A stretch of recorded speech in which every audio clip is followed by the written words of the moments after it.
Bien, alors bonsoir à tous et à toutes. Et on veut donc parler de la paracha de Kitissa, une paracha qui nous coupe en deux l'histoire du Mishkan, la construction du tabernacle, puisqu'on a eu pendant deux parachiotes, Roumat et Tzavé, l'ordre concernant la construction du Mishkan, et que la semaine prochaine, Vayakel et Pekoudé, on va parler de la réalisation, de la construction elle-même. Là, au milieu, on a une paracha un peu problématique qui dit ça, qui nous parle d'un dénombrement, mais qui nous parle surtout de la faute du veau d'or.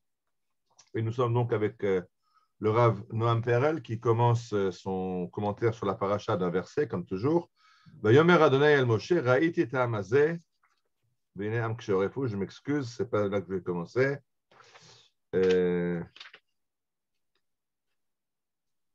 Ah si, je m'excuse, c'est moi qui me trompe. Ra'iti Ta'amazeh, Vene Am Kshorefu, Dieu dit à Moshe, j'ai vu le peuple, ce peuple, et voilà qu'il est que chez Oref. Je ne sais pas très bien traduire que chez Oref. On traduit dans les bonnes Bibles, on traduit un peuple à la nuque raide. Que veut dire exactement cette nuque raide? Voyons voir donc ce que dit le Midrash, ce que disent les Chachamim sur cette nuque raide. Et les Chachamim disent Kol makom shata motze yeshiva, ata motze takala.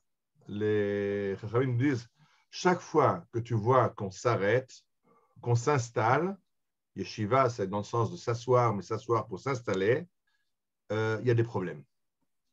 Sheken matzinu bedor amigdal, ainsi que nous avons vu à l'époque de la tour de Babel, chez Nehemar, là-bas,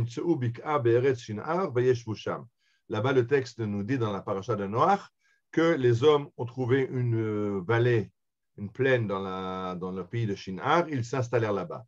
Et après, ils ont fait leur fameuse tour, qui était en fait une révolution, une révolte contre Dieu.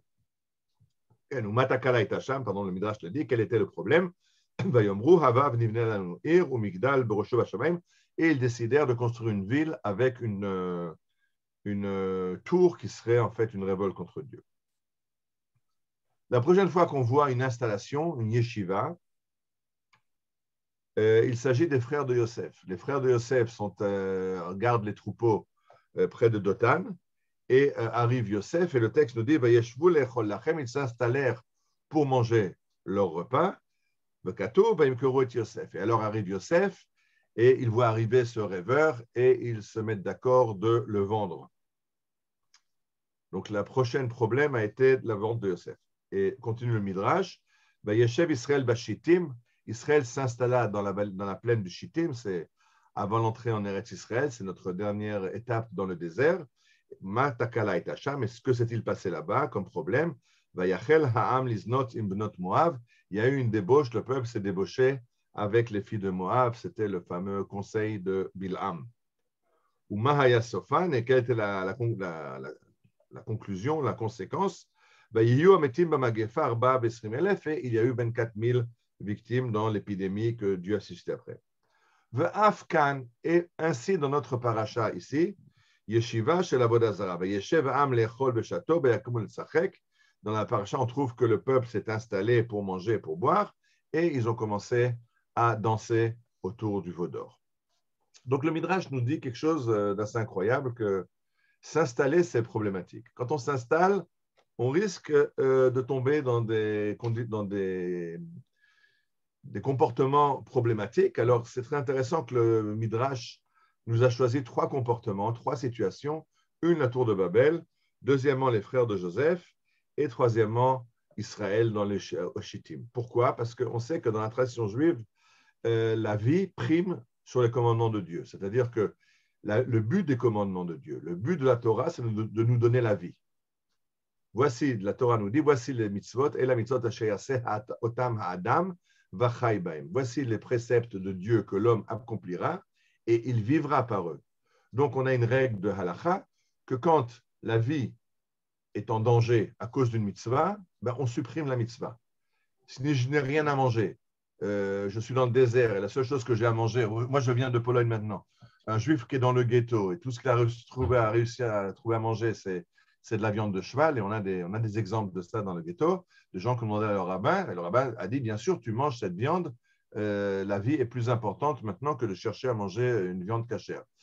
Alors, la vie prime la mitzvah, sauf dans trois cas. Il y a trois mitzvot, et je ne vais pas m'en développer parce que c'est un thème à développer pour lui tout seul, c'est qu'il y a 3 mitzvot qui ne priment pas. C'est tout d'abord l'idolâtrie. Si on force un juif à commettre l'idolâtrie, à se prosterner devant des idoles, ou alors on le tue, mais il doit se laisser tuer, parce qu'une vie dans l'idolâtrie n'est plus une vie digne d'être vécue. Une vie où mon problème, c'est que je n'ai pas de viande cachère à manger, je mange du cheval, ou un malade, on a un malade grave devant soi, et puis il faut transgresser le Shabbat pour le soigner, il faut faire une opération, allumer la lumière, etc. La vie prime, parce que la vie, la Torah est là pour nous donner la vie. Mais quand on nous propose de faire de l'idolâtrie, alors cette vie n'est plus une vie digne d'être vécue, et dans ce cas-là, on n'a pas le droit de faire de l'idolâtrie, même pour sauver sa vie. On a vu dans l'histoire du peuple d'Israël, à toutes les générations des Juifs offrir leur vie, mais pour ne pas quitter la Torah. Le deuxième cas de figure, c'est les frères de Joseph. Il s'agit d'un assassinat, puisque le but au départ était, avant de vendre Joseph, c'était carrément, ils ont réfléchi s'ils allaient le mettre à mort ou pas. Et ça aussi, nous dit le Talmud, si on te menace et on te dit tue un tel ou on te tuera toi, la Torah dit, mais tu ne peux pas tuer l'autre pour sauver ta propre vie.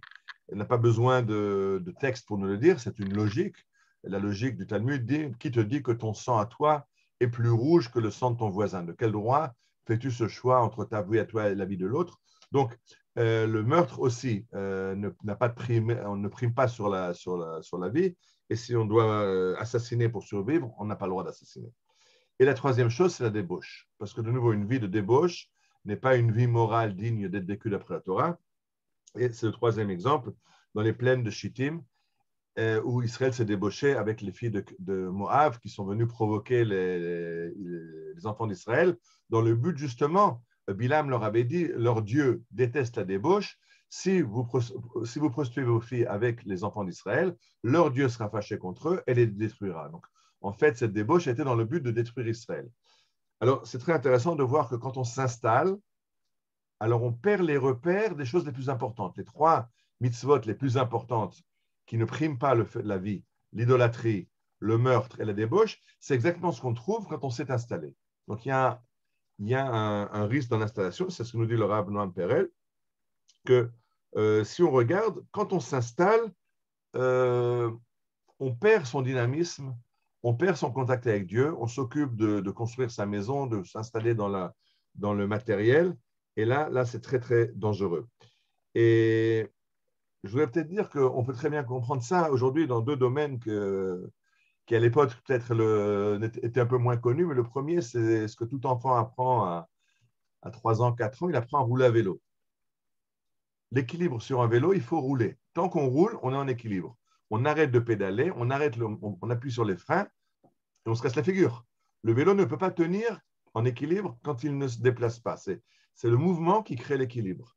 Même chose, moi, je reviens, je vous l'ai dit, de Pologne cette nuit, j'étais en avion. L'avion, avec ses ailes, quand il est à l'arrêt, il n'est pas porté. Si le moteur tombe en panne, l'avion s'écrase.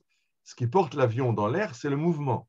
Et le fait de mouvement, le fait de se déplacer, le fait d'avancer, nous donne l'équilibre, nous donne la stabilité. Et on pourrait croire que la stabilité, elle est à l'arrêt. Et ça, c'est un leurre. L'arrêt, c'est le manque de stabilité, c'est l'écrasement.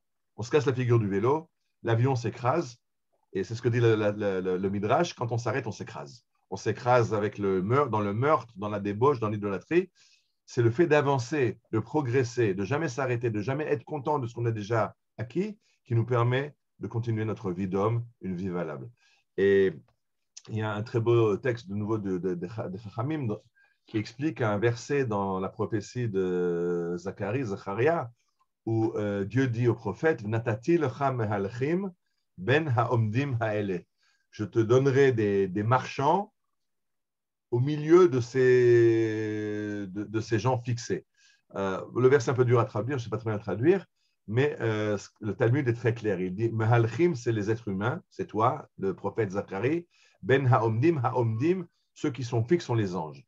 Les anges ont atteint un niveau moral, ils n'ont pas où avancer. Un homme doit travailler sur lui-même, doit avancer, doit progresser moralement. Et quand il progresse, alors il progresse. Quand il s'arrête de progresser, il n'y a pas d'arrêt, il tombe. Le malach, la condition de l'ange, de la création céleste, c'est qu'elle peut rester sur un niveau fixe. L'homme n'a pas ce privilège. Il a deux choix, ou s'arrêter et tomber, ou avancer et continuer. Et c'est ce qu'on apprend dans la paracha, dans ce fait que Dieu a dit que Vayeshev am lechol, l'homme, le peuple s'est arrêté pour manger, pour boire, et tout de suite après vient la faute du veau d'or. On ne peut pas, on n'a pas ce privilège en tant qu'être humain de pouvoir s'arrêter et se reposer sur nos feuilles de laurier. On est condamné à avancer toujours et perpétuellement pendant toutes les années de notre vie, et quelqu'un qui n'avance pas n'a d'autre choix que de s'écraser. C'est un très bel enseignement qu'on peut apprendre dans cette paracha. Je rappelle que cette paracha, il y a l'enseignement d'après, la page d'après du Rav Noam Perel. Je n'ai pas le temps de développer maintenant, mais je vais en dire deux mots parce qu'on a souvent des non-juifs qui nous écoutent. Et je dis ce verset sur lequel a été basée l'explication que je viens de vous donner était que Dieu a dit à Moïse, regarde ce peuple, lui n'est âme que chez Horeb, c'est un peuple à la nuque raide. Et je sais que je guide beaucoup de groupes de chrétiens en Israël, et un des qualificatifs que les évangiles donnent au peuple d'Israël, c'est d'être un peuple à la nuque raide de façon très péjorative. Or, justement, le Midrash que le Rav Noam Perel développe à la page d'après voit le côté positif de ce peuple à la nuque raide. Le fait d'avoir une nuque raide chez les Juifs, c'est ce qui nous a permis de traverser l'histoire, de ne pas nous plier aux diktats des nations qui ont essayé de nous conditionner dans une autre, à servir d'autres idolâtries, d'autres idéologies. Et cette nuque raide du peuple juif nous a servi à continuer. Donc, c'est pas, quand Dieu nous dit qu'on est un peuple à la nuque raide dans la Torah, c'est pas vécu comme un sens péjoratif, mais c'est aussi comme une qualité du peuple juif qui fait que les Chachamim nous diront dans la Gemara, O Yehudi, O Tsalouv. Le juif n'accepte pas facilement de changer de religion. Il est ou juif ou crucifié. C'est-à-dire que le juif est prêt à mourir pour sa foi. Et ça, c'est la nuque raide du peuple juif qui tient envers et contre tous les vents, marées et autres idéologies et autres religions qui essayent de le convertir au cours de l'histoire. Mais il faut comprendre une chose, que cette nuque raide, cette facilité, cette capacité qu'Israël a à résister aux vents et marées, il l'a quand il avance. Quand on s'arrête, alors on n'a plus de vent dans les voiles et on s'écrase. C'est ce qu'on a pris dans le Midrash qu'on vient de voir. Shabbat Shalom à tout le monde et Bezrat Hashem à la semaine prochaine.